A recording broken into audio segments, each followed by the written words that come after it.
शिक्षा मन्त्रीलाई धम्की दिन्छ, उपकुलपतिलाई धक्कु लगाउँछ, काम गर्ने मान्छेलाई माफिया र दलालको संज्ञा दिन्छ। त्यो कस्तो राष्ट्रवाद हो? के वर्षमा एक दुई झोला सिटामोल बाँडेर माइती घर मण्डलामा कागजको टोपी लगाएर घुम्दैमा यो देशको स्वास्थ्य समस्या समाधान हुनेवाला छैन।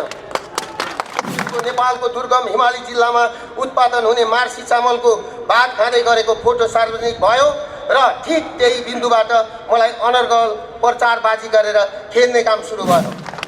मार्सीको नामबाट त्यही दिनबाट पाएको दुर्नामीको उपहारलाई मैले आफ्नो सम्पत्तिको रूपमा लिएको छु र अबको केही हप्ताभित्रै बुर्बटमा रहेको मेरो गृहरी उद्योगबाट नेपालका हिमाली जिल्लामा उत्पादित मार्सी चामलको प्रयोग गरेर बनेको अन्तर्राष्ट्रिय स्तरको मार्सी बियर, माफिया हुस्की र डन इनर्जी ड्रिङ्क बजारमा आउने कुराको जानकारी म यहाँहरू समक्ष राख्न चाहन्छु। सूचना तथा मनोरञ्जनको साथी वेब नेपाल।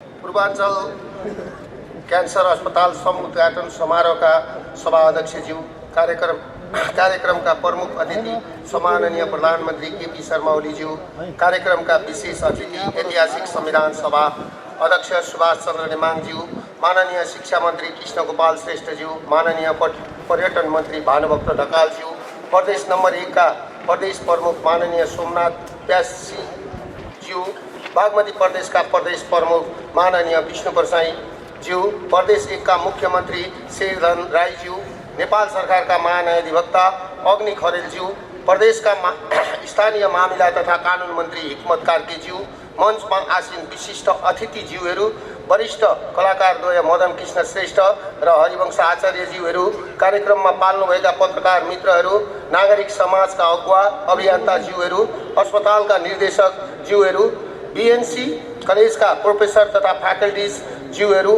अस्पतालका विभागीय प्रमुख वरिष्ठ चिकित्सकज्यूहरू, अस्पताल कर्मचारीहरू, कार्यक्रम स्थलमा उपस्थित आदरणीय दाजुभाइ दिदीबहिनीहरू, विभिन्न सञ्चार माध्यममा प्रत्यक्ष प्रसारण भइरहेको यो कार्यक्रमलाई देश विदेशमा रहेर अवलोकन गरिरहनुहुने भएका आदरणीय शुभचिन्तकज्यूहरू, बीएनसी मेडिकल कलेज तथा शिक्षण अस्पतालको अर्को मेगा प्रोजेक्टको रूपमा स्थापित पूर्वाञ्चल क्यान्सर अस्पतालको समुद्घाटन कार्यक्रममा यस अस्पतालको कार्यकारी निर्देशकको हैसियतले यहाँहरूलाई स्वागत गर्न पाउँदा म कति हर्षविभोर भएको छु भन्ने कुरा म शब्दमा अहिले व्यक्त गर्ने अवस्थामा छैन।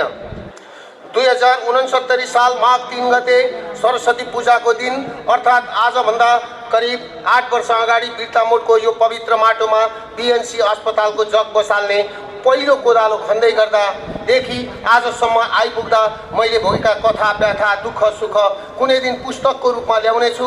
आजलाई भने छोटोमा म मेरा आफ्ना भनाइहरू राख्ने अनुमति चाहन्छु। आदरणीय जनसमुदायहरू, म धरतीमा जन्मने सबै प्राणीहरू उडान भर्नको लागि जन्मदैनन् भन्ने कुरामा विश्वास गर्छु र थोरै प्राणीहरू जो उडान भर्ने साहस गर्छन् उनीहरू सफल पनि हुन्छन् भन्ने कुरामा समेत मेरो विश्वास रहेको छ। बीएनसी अस्पताल मेडिकल कलेज हुँदै पूर्वाञ्चल क्यान्सर अस्पतालसम्मको यात्राको उडान भर्ने क्रममा प्रत्यक्ष अप्रत्यक्ष रूपमा साथ र सहयोग गर्नुहुने सबैलाई म यो अवसरमा धन्यवाद दिन चाहन्छु। आजको दिनमा म पूर्व शिक्षा मन्त्री दिननाथ शर्मा, निजकी छोरी कल्पना शर्मा र नेपाल बङ्गलादेश ब्याङ्कका सिओ श्री ज्ञानेन्द्र प्रसाद ढुङ्गानालाई विशेष स्मरण गर्न चाहन्छु। आजभन्दा 4 वर्ष अगाडि मलाई जिब्रोको क्यान्सर भयो। एउटा मानिसलाई जब चिकित्सकले चेक जाँच गरेपछि तिमीलाई क्यान्सर छ भनिदिन्छ तब मान्छेले आफ्नै अगाडि मृत्युलाई महसुस गर्दछ। त्यो मानिसको मनोदशा कस्तो हुन्छ भन्ने कुरा म आफैलाई राम्रोसँग थाहा छ। मृत्युबोध नभइकन मानिसले जीवनलाई वास्तवमा चिन्न नसक्दो पनि रहेछ। मलाई असाध्य दुःख र पीडाबोध त झन् अझ त्यति बेला भयो जब मुलुकभित्रै यो रोगको विश्वसनीय र गुणस्तरीय उपचार गर्ने गतिलो अस्पताल छैन, अत्याधुनिक उपकरण सहितको चिकित्सा पद्धति छैन। म उपचारको लागि दिल्लीदेखि सिङ्गापुरसम्म पुगेर ठिक त्यसै बेला मैले एउटा सङ्कल्प पनि गरेँ कि म मेरो देशको गाउँठाउँमा दक्षिण एसियाकै उत्कृष्ट र नमुना क्यान्सर अस्पताल बनाउँछु ताकि लाखौँ क्यान्सर पीडित नेपाली दाजुभाइ दिदीबहिनीहरूलाई स्वदेशमै गुणस्तरीय स्वास्थ्य सेवा प्रदान गर्न सकौँ। त्यति सपना र सङ्कल्पको परिणाम आज पूर्वको सुन्दर नगरी बिर्ता मोडमा करिब 600 करोडको लगानीमा क्यान्सर अस्पताल सञ्चालनमा आएको छ र हामी त्यही सपनालाई आज उत्सवको रूपमा मनाउँदै समुद्घाटन समारोहमा उपस्थित भएका छौँ।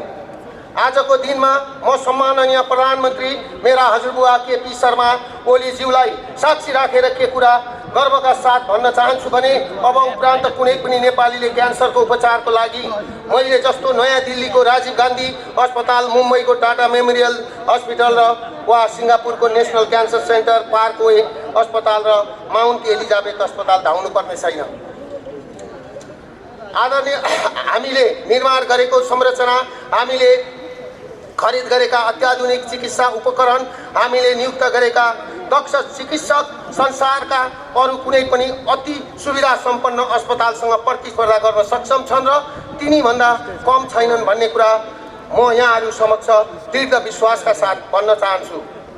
आदरणीय दाजुभाइ तथा दिदीबहिनीहरू, आम जनताको चिन्ता स्वाभाविक छ, गुनासो जायज छ। साधारणभन्दा साधारण रुगा खोकी वा ज्वरो आउँदासम्म हाम्रा आदरणीय नेताहरू विदेशका महँगा अस्पताल धाउनुहुन्छ भन्ने कुराको सामाजिक सञ्जाल एवं मिडियामा आम सर्वसाधारणको तीव्र र स्वाभाविक गुनासो सुनिन्छ। तर अब गुनासोले पुग्दैन, खबरदारी पनि चाहिन्छ। सरकारी हन्डी खाएर केही झोला औषधि बोकेर दूरदराजमा सिटामोल बाँड्दैमा र राज्य सत्तालाई धम्की दिएर चेतावनी दिएर मात्र हाम्रो जनस्वास्थ्य प्रतिको उत्तरदायित्व पुरा हुनेवाला छैन। मलाई सम्माननीय प्रधानमन्त्री केपी शर्मा ओलीप्रति त्यति बेलादेखि गर्व लाग्न थाल्यो जब पछिल्लो पटक उहाँले आफ्नै देशमा दोस्रो पटकको मृगौला प्रत्यारोपण गर्ने साहस गर्नुभयो।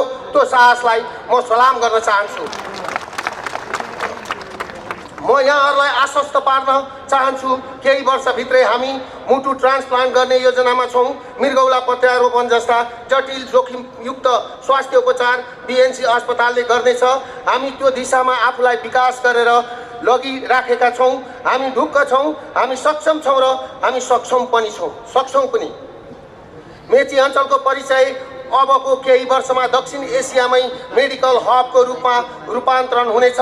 अब मेची अञ्चलको परिचय चिया, अदुवा, अलैँचीको व्यापारिक केन्द्रको रूपमा मात्र सीमित रहने छैन, रहन दिने पनि छैन। अब यस भेगलाई मेडिकल टुरिज्मको रूपमा विकास गर्दै लानेछौँ। मलाई अचम्म लाग्छ, एउटा दूरदराजको उद्यमी देशको नियम कानुन पालना गरेर राज्यलाई कर तिरेर राज्यको सम्बन्धित निकायले तोकेको सम्पूर्ण मापदण्डको इन्च पालना गरेर मेडिकल कलेज बनाउँछु भन्छ, अस्पताल खोल्छु भन्छ, क्यान्सर अस्पताल खोल्छु भन्छ, उद्योग धन्दा चलाउँछु भन्छ, हजारौँलाई रोजगार दिन्छु भन्छ, राज्यलाई अरबौँ कर बुझाउँछु भन्छ। अर्को एउटा मान्छे काठमाडौँमा बसेर नेपाल सरकारको जागिर खान्छ र सरकारलाई नै चुनौती दिँदै भन्छ, खबरदार त्यसलाई यी सबै काम गर्न दिइस् भने ठिक हुन्न। उसिङ्गो राज्य सत्तालाई धम्की दिन्छ, प्रधानमन्त्रीलाई चेतावनी दिन्छ, विश्वविद्यालयको सिनेटलाई चेतावनी दिन्छ, शिक्षा मन्त्रीलाई धम्की दिन्छ, उपकुलपतिलाई धक्कु लगाउँछ, काम गर्ने मान्छेलाई माफिया र दलालको संज्ञा दिन्छ। त्यो कस्तो राष्ट्रवाद हो? मलाई त उपस्थित आदरणीय जनसमुदाय र मिडियाकर्मी साथीहरू मार्फत आफूलाई गान्धी नै ठान्ने ती कथित अभियन्ता डाक्टर गोविन्द केसी र उहाँलाई साथ दिएर हिँड्ने कथित अभियन्ताहरूलाई प्रश्न गर्न मन लाग्छ। के राज्यको नियम कानुन मानेर सेवामूलक व्यवसाय गर्नु अपराध हो? वैदेशिक अध्ययनको नाममा विदेशीले लाखौँ डलर रोक्न खोज्नु अपराध हो? के शिक्षण संस्था खोलेर जनताका छोराछोरीलाई स्वदेशमै मिठो मसिनो खाएर शिक्षा आर्जन गर्ने वातावरण सिर्जना गर्न खोज्नु पाप हो? के आफ्नो व्यक्तिगत सम्पत्ति जोखिममा राखेर हजारौँलाई रोजगारी दिनु अपराध हो? के होलाङचुङको गरिब शेर्पा दाइकी छोरीलाई, केचनाको सन्तालको छोराछोरीलाई डाक्टर पढाउँछु भन्नु अपराध हो? के मेची अञ्चललाई मेडिकल टुरिज्मको हब बनाउँछु भन्नु अपराध हो? के वर्षमा 1-2 झोला सिटामोल बाँडेर माइती घर मण्डलामा कागजको टोपी लगाएर घुम्दैमा यो देशको स्वास्थ्य समस्या समाधान हुनेवाला छैन।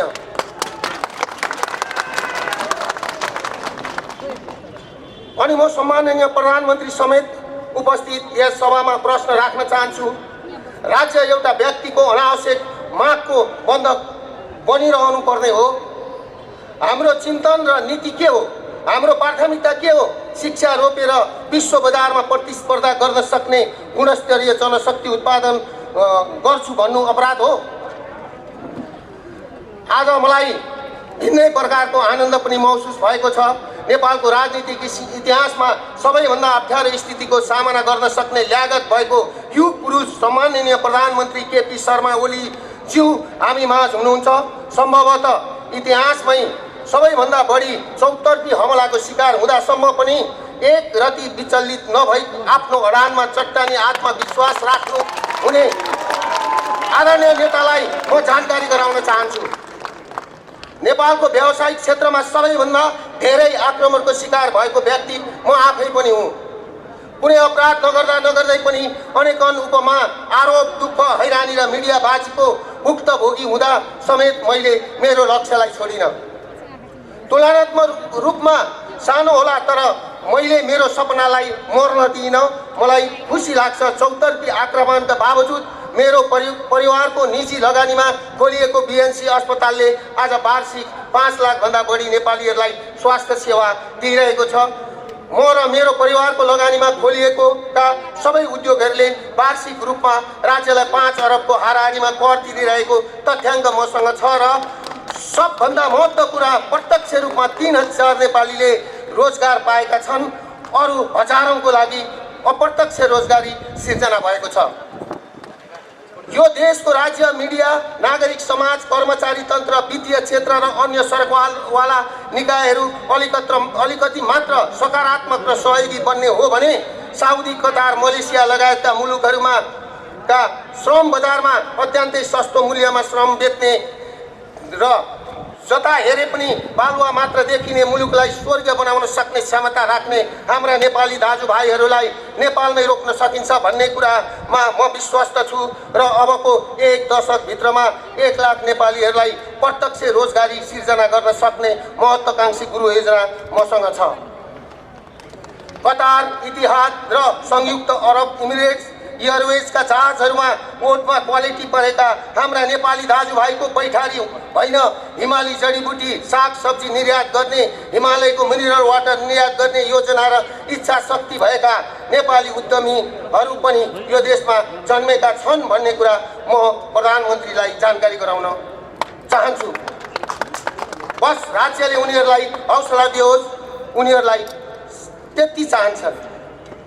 हुन त आज परिस्थिति अलि फेरिएको छ, तथापि मैले स्मरण गर्नै पर्छ जुन मितिले मलाई एक साथ सबैभन्दा धेरै खुसी र सबैभन्दा दुःख दियो त्यो दिनलाई मैले बिर्सेँ भने मेरो कथा अधुरो रहनेछ।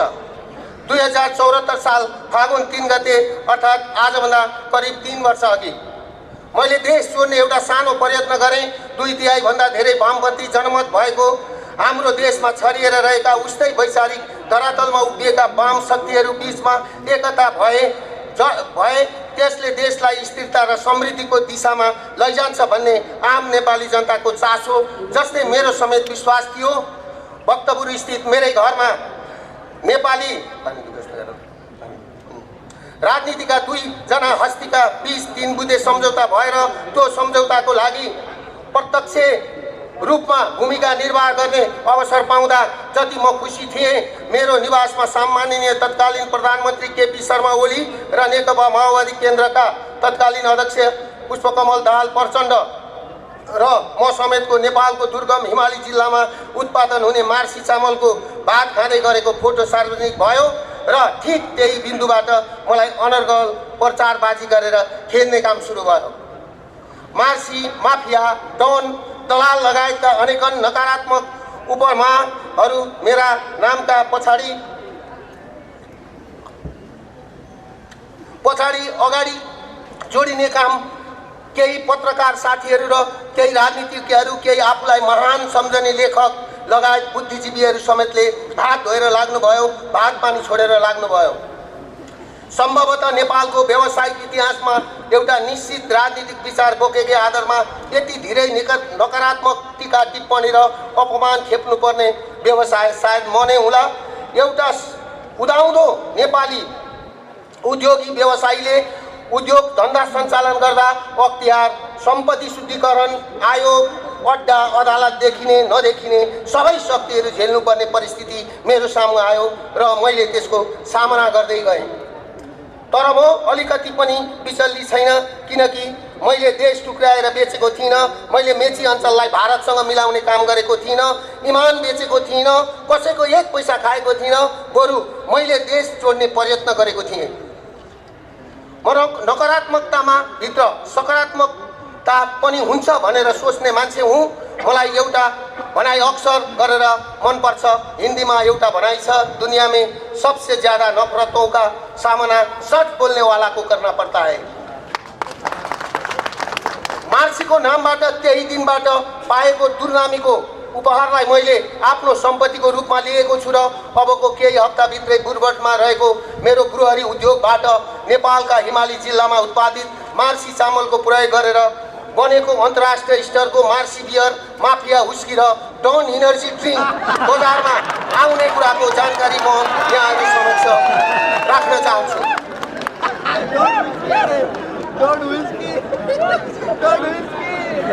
कति सान्दर्भिक हो मलाई थाहा छैन, तर मिडियाकर्मी साथीहरूलाई म सुझाव दिन चाहन्छु। अबको पत्रकारिता नेगेटिभ न्युजको पछाडि लाग्नु हुँदैन। हल्ला र अनुमानको भरमा मिडिया कर्मीहरूले कलम चलाउँदा त्यसको दूरगामी असर देशलाई भारी पर्न जान्छ। हाम्रो मिडिया कति खोज अनुसन्धान र रिसर्च गरेर लेख्छ भन्ने कुराले समाजलाई कता लैजाने भन्ने कुराको निर्धारण गर्छ। मलाई त्यस्तो लाग्छ। राज्यको चौथो अङ्गले आफ्नो सामाजिक उत्तरदायित्वलाई भुलेर मिसन जर्नलिजम गर्नुहुन्न। म आज पनि भन्छु, निर्धक्क साथ भन्छु र यो भन्ने हक मलाई छ पनि जस्तो लाग्छ।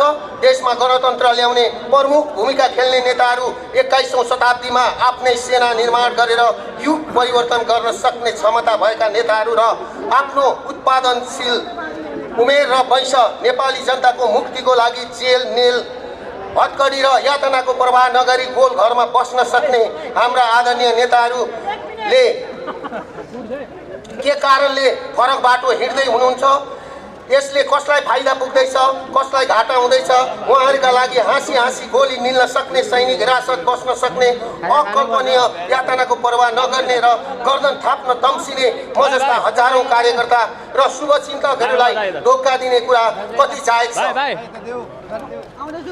आज मलाई दुःख लागेको छ। आज यो मञ्च यस कारण पनि अपुरो जस्तो महसुस गरेको छु मैले कि यहाँ हुनै पर्ने अर्को व्यक्तित्व पुष्प कमल दाहाल प्रचण्ड यहाँ हुनुहुन्न। म उहाँलाई यसै मञ्चबाट भन्न चाहन्छु, नेपाली जनताको मन मस्तिष्कमा आधार साथ विराजमान हुनुपर्ने व्यक्ति तपाईँ हो।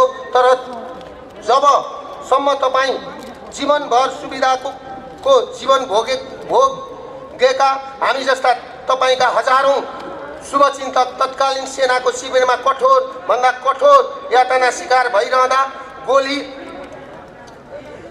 निल्न तयार भइरहँदा, टेलिभिजनको पर्दा पछाडि लुकेर अन्तर्वार्ता दिँदै हामीले ल्याएको परिवर्तनको तर मार्ने दाउ हेरेर बसेका र परिवर्तन पछि जनमनबाट तिरस्कृत र पराजित हुँदै पनि चोर बाटोबाट माथिल्लो सदन छिरेर दौरा सुरुवाल ढल्काउने, जनयुद्ध पनि नभोगेका र जनआन्दोलन पनि नदेखेका काजी साहबहरूको पछि लाग्नु हुन्छ भने तपाईलाई ती काजीहरूले जनताको मन मस्तिष्कमा यो माइतीघर मण्डलामा मात्र होइन धेरै पर हुत्याएर घरको न घाटको बनाउने छन्। तपाईँ एक दिन पक्कै पनि पछुताउनु हुनेछ। जुन ऐतिहासिक सङ्घर्षको नेतृत्व तपाईले गरिरहनु भएको थियो, त्यति बेला काजी साहबहरू तपाईके बदनाम गराउन न्वारानदेखिको बल लगाएर लागेका थिए। त्यो तपाईले नेतृत्व गरेको 10 वर्ष बलिदानपूर्ण सङ्घर्षको लिगेसीमा काजी साहबहरूले राज्य सत्ताको तर मारेको नेपाली जनताले रुचाएका छैनन्। विचार गर्नुहोला प्रचण्डज्यू। जब राजनीतिक रूपमा कुनै विचार नभएका काजी साहबहरूलाई तपाईको नजिक भए हामी जस्ता कठोर सैनिक हिरासत बसेका लाखौं शुभचिन्तकहरू तपाईबाट आउट हुन बाध्य भएका छौं, पाखा लागेका छौं। म फेरि पनि भन्छु र यो म जस्ता तपाईँका लाखौँ शुभचिन्तकहरूको आवाज पनि हो। तपाईँले कति विचार गर्नुभएको छ मलाई थाहा छैन। परिस्थिति यस्तो भएको छ, पार्टीमा काजीहरूको इन्ट्री भएपछि बाबुरामहरू आउट भएका छन्। पार्टीमा काजीहरू इन भएपछि जीवनभर तपाईँका राजनीतिक गुरु रहेका किरण वैद्यहरू आउट भएका छन्। पार्टीमा सिनको योगदान नभएका काजीहरूको आली मुहाली भएपछि तपाईँलाई सायद कमान्डर भएर साथ दिने बादल टोपबहादुर रायमाझी, लेखराज भट्ट र प्रभु शाहहरू आउट भएका छन्। पार्टीमा काजीहरूको रवैयाले हद नागेपछि जुझारु विप्लवहरू आउट भएका छन्। तसर्थ अलिकति पनि निधार खुम्चाएर सोच्नुहुन्छ भने तपाईँले ती लोभी पापी काजीहरूको चङ्गुलबाट बाहिर निस्किने हिम्मत गर्नै पर्छ र फराकिलो छाती भएका राष्ट्रवादी र चट्टानी अडान भएका आदरणीय नेता केपी शर्मा ओलीसँग तपाईँले सहकार्य गर्नै पर्छ। यसको लागि अझै पनि संविधान सभा अध्यक्ष सुभाष चन्द्र नेमाङ र म जस्ता तपाईँका शुभचिन्तकहरू निरन्तर लागिपरेका छौँ र लागिरहनेछौँ। म अहिले पनि भन्छु, नेपालमा लगभग 2 तिहाईको सरकार बनेको आदरणीय नेता केपी शर्मा ओलीज्यूले फराकिलो छाती बनाएकै कारण हो। गणतन्त्र प्राप्तिमा प्रमुख भूमिका तपाईँले नै खेलेको हो। तपाईँहरू दुईजना मिल्नुको कुनै विकल्प नै छैन। तपाईँहरूको मिलन भयो भने नेपाली जनताको विकास र समृद्धिको आकांक्षालाई दुनियाँको कुनै पनि तागतले हराउन सक्दैन। इतिहासमा हामीले परिवर्तनको एउटा कोर्स पुरा गरेका छौँ। अब नेपाली जनता फेरि पनि कुनै अर्को परिवर्तनको पक्षमा आन्दोलित हुने अवस्थामा नभई विकास, निर्माण, आर्थिक समृद्धिको दिशामा देश अघि बढोस् भन्ने अपेक्षामा छन्। सम्माननीय प्रधानमन्त्री समक्ष म एउटा प्रतिनिधि प्रश्न राख्न चाहन्छु। 2062-63 को जनआन्दोलनको म्यान्डेट के थियो र के थिएन भन्ने कुरा सारा नेपालीलाई थाहा छ। कम्तीमा त्यति बेला सडकमा धर्मनिरपेक्षताको नारा लागेको कतै सुनिएको थिएन। हिन्दू धर्म आफैमा एउटा संस्कार पनि हो। तपाईँ चितवनको ठोरीमा राम मन्दिर बनाउन कम्मर कसेर लाग्नु भएको छ। यो सकारात्मक सन्देश हो। म त त्योभन्दा 1 कदम अगाडि बढेको छु। राम हाम्रा ज्वाइँ हुन्। अयोध्याबाट पनि 1 मुठी माटो ल्याउँदैछु। पवित्र भूमि जनकपुरबाट पनि 1 मुठी माटो ल्याउँदैछु। ठोरीबाट पनि 1 मुठी माटो ल्याउँदैछु र इलामको किटेनीमा एउटा भव्य राम जानकी धाम र 4 धामबाट पवित्र माटो ल्याएर 108 फिटको भव्य शिवमूर्ति स्थापना गर्दैछु। जसरी सिक्किमले 4 धामको निर्माण गरेर धार्मिक पर्यटनलाई अगाडि बढाएको छ, त्योभन्दा भव्यताका साथ सुविधा सम्पन्न तारे होटल, केबल कार सहितको निर्माण करिब 1000 करोडको लगानीमा निर्माण गर्ने डिपिआर तयार गरेर अगाडि बढेको छु। परापूर्व कालमा अर्थात् त्रेता युगमा सञ्जीवनी बुटी निर्यात गर्ने हाम्रो हिमाली देश प्रचुर धार्मिक पर्यटकीय सम्भावना बोकेको देश हो भन्ने कुरा मैले बुझेको छु। म त भन्छु यो देशलाई हिन्दू राज्य कि धर्मनिरपेक्ष राज्य भनेर जनमत सङ्ग्रह गरौँ र जनताबाट त्यसलाई अनुमोदन गर्ने काम गरौँ। 80% सनातन हिन्दू धर्मावलम्बी भएका देशका अधिकांश जनताले घर घरमा तपाईँको फोटो श्रद्धा स्वरूप आफ्नो बैठक कोठामा राख्नेछन्। आफ्नो संस्कार र परम्परालाई जोगाउन सकियो भने मात्र हाम्रो पहिचान जोगिनेछ। जाँदै म सम्माननीय विकास प्रेमी राष्ट्रवादी नेता तथा मेरा हजुरबुवा सम्माननीय प्रधानमन्त्री केपी शर्मा ओलीज्यू समक्ष केही प्रश्नहरू गर्न चाहन्छु। यो देशमा स्वतन्त्रतापूर्वक निर्धक्क भएर व्यापार व्यवसाय गर्ने दिन कहिले आउँछ प्रधानमन्त्रीज्यू? 80% हिन्दू सनातन धर्मावलम्बीहरू बसोबास गरेको मुलुकको सांस्कृतिक पहिचान जोगाउन यहाँसँग अबको योजना के छ प्रधानमन्त्रीज्यू? साउदी, कतार, मलेसिया जाने जहाजहरूमा न्याउरा अनुहार भएका नेपाली युवाहरूको साटो नेपाली साग सब्जी, नेपाली जडीबुटी, हिमालयनको शुद्ध मिनरल वाटरहरू लोड भएर निर्यात हुने स्थितिको थालनी कहिले हुन्छ प्रधानमन्त्रीज्यू? युरोप, अमेरिका, थाइल्यान्ड, अस्ट्रेलिया लगायतका मुलुकहरूमा नेपाली विद्यार्थीहरू मार्फत वर्षेनी हुने पुँजी पलायन रोकिने नेपालमा 100औं मेडिकल कलेजहरू खोलेर विदेशी विद्यार्थीहरू मार्फत विदेशी मुद्रा आर्जन गर्ने दिन कहिले आउँछ प्रधानमन्त्रीज्यू? अन्त्यमा 2074 साल, यो विशेष गरेर मैले प्रधानमन्त्रीलाई सोध्दैछु, 2074 साल मङ्सिर 2 गते अर्थात् आजभन्दा 3 वर्ष अगाडि यसै प्राङ्गणमा मेची अञ्चलवासीहरूको लागि खोलिएको मेडिकल कलेजको फाइल लिएर तपाईँहरू आउनुहोस्, हामी 2 महिनाभित्रमा फाइल पास गरेर पठाइदिन्छौँ भन्नुभएको थियो। त्यो फाइलको अवस्था के हुँदैछ र बीएनसी मेडिकल कलेजले अब सम्बोधन कहिले पाउँछ प्रधानमन्त्रीज्यू? मेची अञ्चलवासीले जवाबको अपेक्षा गरेका छन्। प्रधानमन्त्रीज्यू, मैले यहाँहरूको अमूल्य समय लिए, धैर्यतापूर्वक मेरा कुरा सुनिदिनु भएकोमा सबैलाई धन्यवाद समेत दिन चाहन्छु। हाम्रो निम्तोलाई स्वीकारेर कार्यक्रममा पाल्नुहुने र हाम्रो कामलाई हौसला प्रदान गर्नुहुने सबैलाई पुनः एकपटक स्वागत र सुस्वास्थ्यको कामना गर्दै बिदा हुन चाहन्छु। धन्यवाद।